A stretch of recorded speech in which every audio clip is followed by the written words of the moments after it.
Well, morning, fellow zombies. What's going on? And yes, it is 4:35 in the morning, and it is July 20th, 2022. And that is the Weaver John C. here. Yay. All right. You also noticed that there's more physical deterioration. Probably because the way I am talking, and probably because of the mouth. Mm. Finally, that chip came out.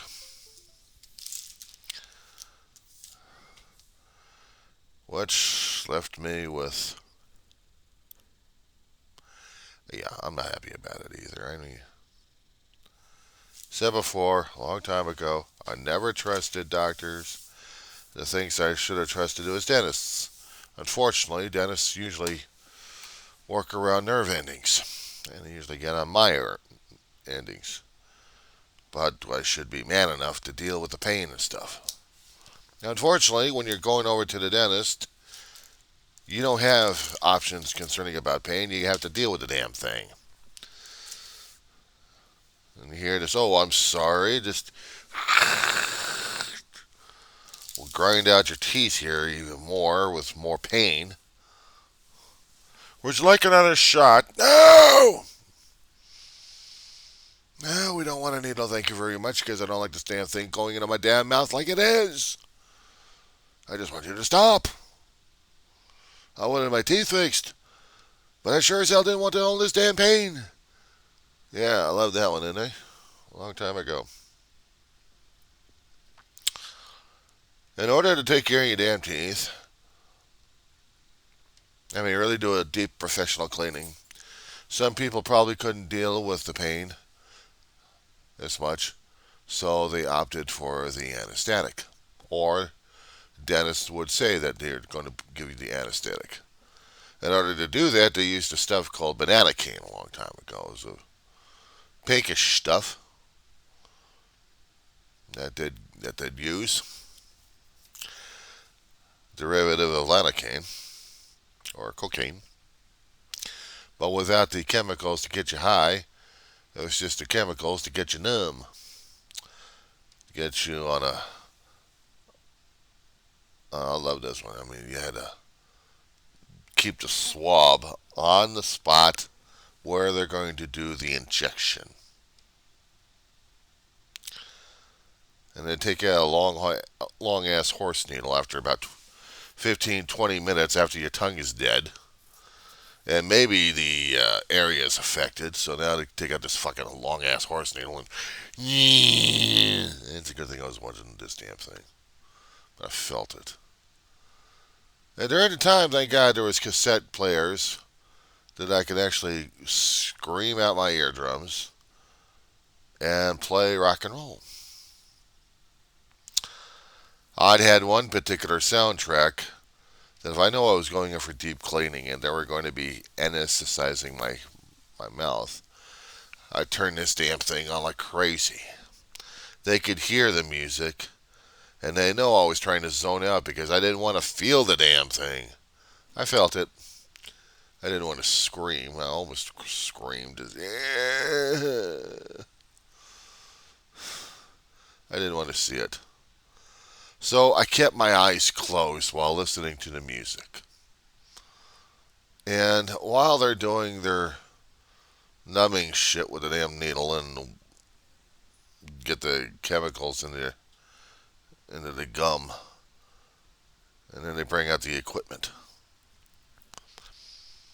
And I'm still closing my eyes because I don't want to see this damn shit. Except rinse and spit, rinse and spit, rinse and spit. And then finally, oh, I can't talk because I got some cotton balls in my mouth. Those cotton pads were there for the reason. Suck up all the excess blood. Oh, I got to backtrack on this one. I got to back up on this one. Before the deep cleaning can be done, you need maybe about 1 or 2 weeks worth of antibiotics.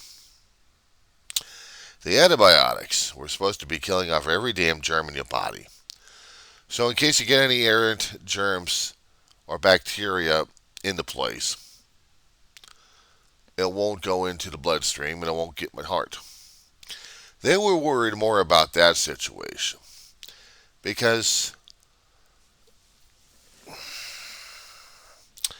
me being with the open heart surgery, they really had to be paranoid like crazy. So it had to be antibiotics. But I guess it's standard practice these days. And because of that, I had to have a week's worth of pills down my throat, killing off every damn bug, including the digestive bugs. Make me feel sick to my stomach. And then, what's even worse is going into the dentist's office and dealing with it. I've had a few dentists I liked and didn't like. There was a guy named Jurist I had a long time ago in Old Fort, and he scared the hell out of me.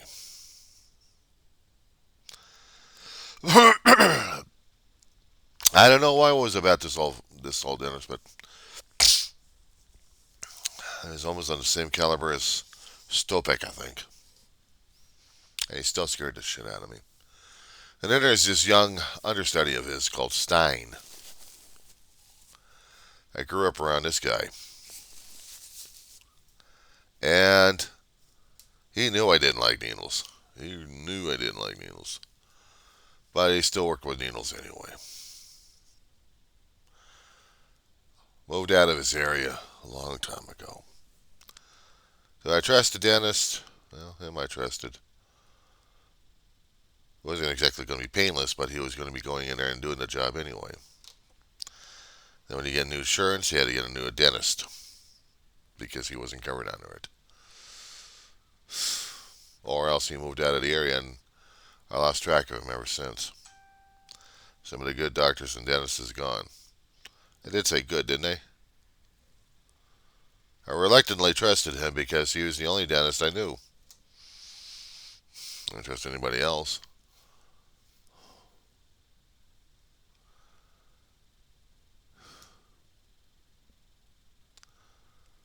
They would have had a field day in my mouth. I would have had a field day just by hearing him.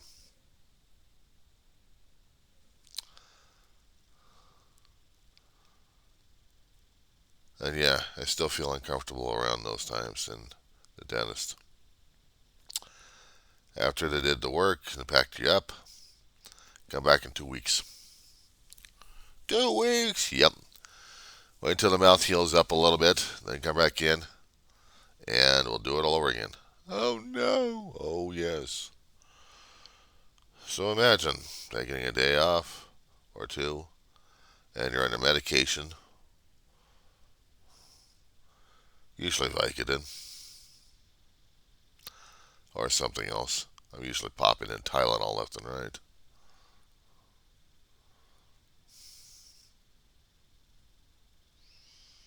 My body had gotten so used to Tylenol through my life. I don't know if the damn stuff works or not. But I feel like, that's the only medication I trust for pain. But I wasn't a daily user of this stuff anyway. So, it's something I still got to consider. I don't know if I got any dental insurance or coverage for it. I have to check my insurance cards. I have to check everything else I've got. Because I'm not quite sure, and I'm not comfortable going into the dentist's office and getting myself going through this mess. Eventually, I'm going to have to. I mean, I haven't been out to the dentist out in this area, God knows how long, so I don't know the dentists. I don't know who's a good dentist. I don't know who's going to be tearing apart my fucking mouth and gouging me with bills. It's like I'm worried more about the damn money situation than I am about my damn health. Yeah, that explains it right there, doesn't it? Shit. I kept telling myself I don't trust doctors and I don't trust hospitals and I don't trust dentists. But they never say that you can't get PTSD from the medical establishment or from anybody else. They don't want to hear it. I'm going to get that kind of condition? Shit. I'd rather ignore it. Well, stabbed is nothing. Yeah, well, you're on a constant basis of getting stabbed left and right. No, thank you. But you're supposed to get used to it and you're supposed to get scar tissue over it. The body remembers, so does the brain. But you're supposed to say, nope, nope. I'm immortal. I'm inhuman, and I'm going to forget this damn thing. It's all right. It's all right. It's all right. It's all right. Until it happens, and then you're like, ah. Bloodwork. Steel gauge needles that they used to use until, I don't know, maybe about 3 or 4 decades ago, they switched over to butterflies. Thinner, little less painful, but less fluid going through. So longer time when it comes down for the blood draw. You want to get it done and quick, painful. Ask him to get the larger needles to get the shit. Otherwise, it's usually the butterflies. And with skillful phlebotomists, you hardly ever feel it, except on some occasions you do feel it,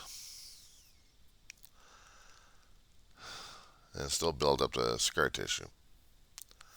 I guess they switched over to butterflies to decrease the scar tissue that all the penetrations into the veins, you know, those needles were causing that kind of damage. Still didn't feel too good anyway. I had one particular nurse a long time ago was trying to give me an IV before they switched to the shunts. Long steel gauge.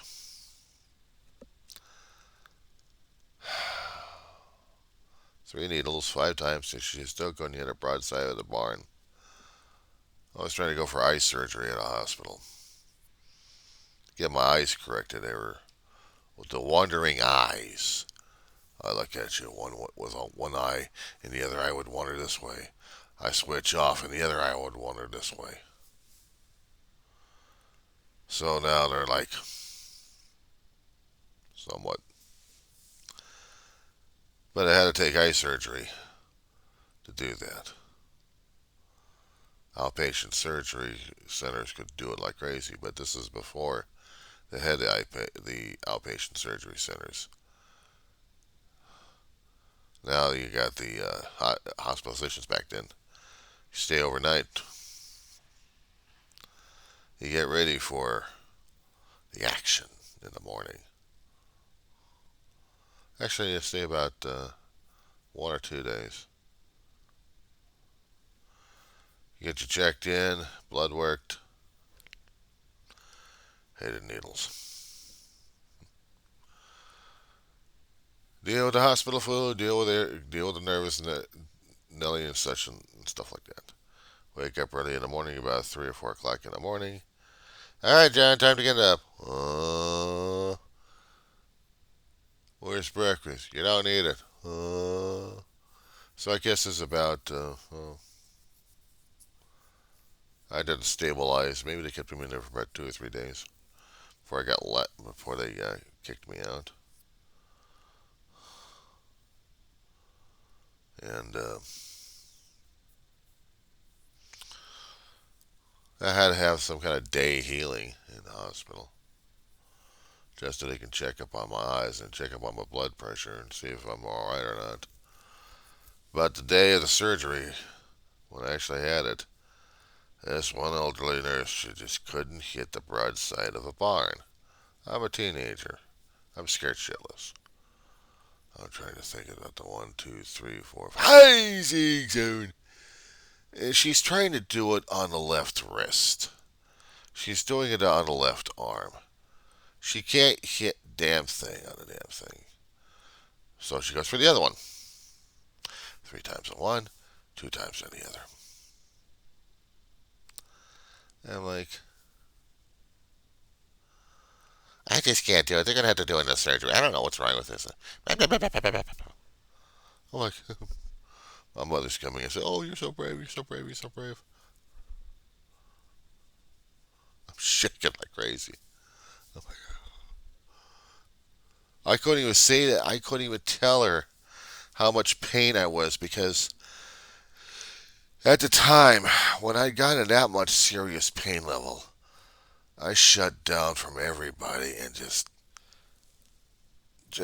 dealt with the pain as best as I could. And what's wrong? Are you all right? Because I'm cringing and I'm in so much pain that not even Tylenol could probably touch it. It's like mortal shock. And then they get the shot in the ass. Oh, I think I screamed it out like crazy. Ah! This was to put you out before they put you out. This was done back in the 80s, man. This was done back in the 80s. I mean, come on. The arms are so damn scarred up they couldn't even do anything about it. Until I get into the ER and I'm so damn groggy. My butt's on fire. But I'm laying up, but I'm sitting on it. And it's hurting like crazy. I barely hear what everyone else is saying until I get into the ER. I'm like, oh shit, here we go. Then I feel the pinprick, but not much.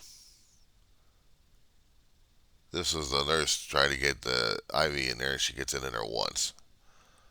I'm like, thank God somebody knows what the hell they're doing. And the next thing I know is I'm waking up in the emergency in the recovery room, blindfolded. I mean, are you all right, Mr. Raver? Uh, oh, coming out of that anesthesia gas, man. That just lays your ass out. So naturally, I had to have a full day of recovery. And then the next day, I leave. I leave for home. It's a lot of faith and trust to put yourself into the medical establishment, especially when you know that they're going to be hurting your ass left and right. And I developed a hell of a lot of distrust towards the doctors because I didn't look at the positive output that they're trying to save my ass one way or another. That's their job. I'm not saying that's their salary job. I'm saying that's their call, their dedication to do this kind of crap. But for me, I'm thinking they're out to get me. Paranoid brain developing. Very much so on the paranoia. And I didn't know how the hell to deal with it all. I still didn't. So now I'm waking up to the fact that I'm probably going to be like this for the rest of my life. Terrified of the doctors. Not liking them, not trusting them. Not even liking or trusting the dentist in the first place. Because every one of these guys like to come out there with the damn needles and ready to poke the living crap out of me. And for a long time, I've learned how to hate these guys. I mean, seriously, not trust these guys worth anything. And that's what was happening. That was what was happening in my life. I wasn't trusting the doctors, trying to save my ass. Let alone my family's. Up until the time they died. Now I still have to look at my own mortal coil and see if I'm going to be falling into the pieces like everybody else had. And knowing that the physical deterioration of the dental, yeah, I'm going to be having heart trouble. It's not convincing myself. It's not trying to sell myself over either. It's just trying to acknowledge something that's going to happen. A reality check. It scares the living fuck out of me. So yeah, I'm not liking it. And it sounds like I'm whining like crazy over this damn thing, and I probably am. I probably am. And this is what happens when you put your body to the point where you're deteriorating left and right. Everyone else is trying to extend their life one way or another. Me, I haven't been. I've just been trying to live, and not the correct way either. Now I wake up and I realize I'm growing old. Why am I not growing hairless? I still got hair. Should have been going bald at this point. You know, I wouldn't mind going bald. Just lose the damn hair, look like a damn cue ball, or maybe sparks, uh, little patches on the side. Have a nice shiny cue ball. But nope, that's not me. No, I'm letting everything else deteriorate left and right. I figure if I'm going to be dying, I might as well die right now. But this is not living. This is just existing. This is not enjoying life. This is not enjoying anything anymore. It's just simply existing. Dealing with grief and the pain and the shit and all the other. It's really put me at an edge where I just can't deal with the shit anymore. But I'm not feeling suicidal about it either. No, thank you. I don't want to be that way. I'll feel something else, but that's about it. I'd seen how my brother grinned when he was losing his teeth. I feel like I'm turning into him half the time. He wanted to look like Gabby Hayes. So he had all of his teeth removed and he looked like a gumless person. And he didn't care about it. He really didn't. He was at a point he really didn't care what people thought or said about him. My age, I'm in 50s. And I, my aesthetics right now, you know, am I going to be attracting the right mate? Well, right now, no. I'm ugly looking. But then again, I haven't been very nice to myself these days. But I'm not going for the mate stuff. I'm just trying to live, trying to survive. Survival sucks. I prefer living. Only I don't even know how to do that anymore. It takes courage. But I heard at one time that if you're so familiar with fear that, oh fuck, I just forgot the damn thing. I heard it from somewhere. You can't be courageous without having fear. I mean, you can't have courage without having fear. You have to have something to overcome, and that's the fear. I know. Am I ready to deal with everything else? The doctors, the dentists, late time trying to save what's left of my deteriorating carcass. And the doctor is ready to do some noodle surgery in my brain, correct the mental mistakes,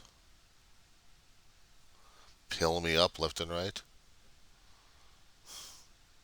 That's the thing that scares me. Actually, it doesn't piss me up, but it scares me. Is being turned into a lab rat and then having nobody else to watch over me to see if I'm going to be doing something. And I understand a lot of people are out there have been turned into lab rats and going through medications and going through trials. I don't feel comfortable with that. I don't. I know the medications are supposed to help out with the hypertension, the diabetes, the mental health, the sleep apnea.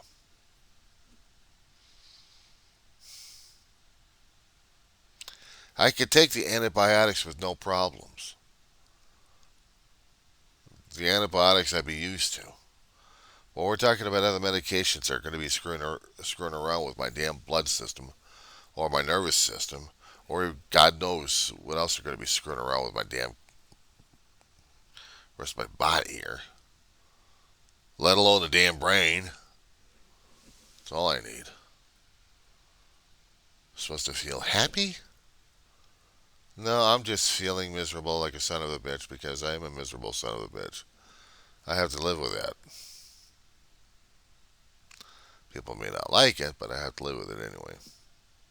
So, what can I say? Okay, this is one miserable rant. I'll get back to bed shortly. I need some sleep.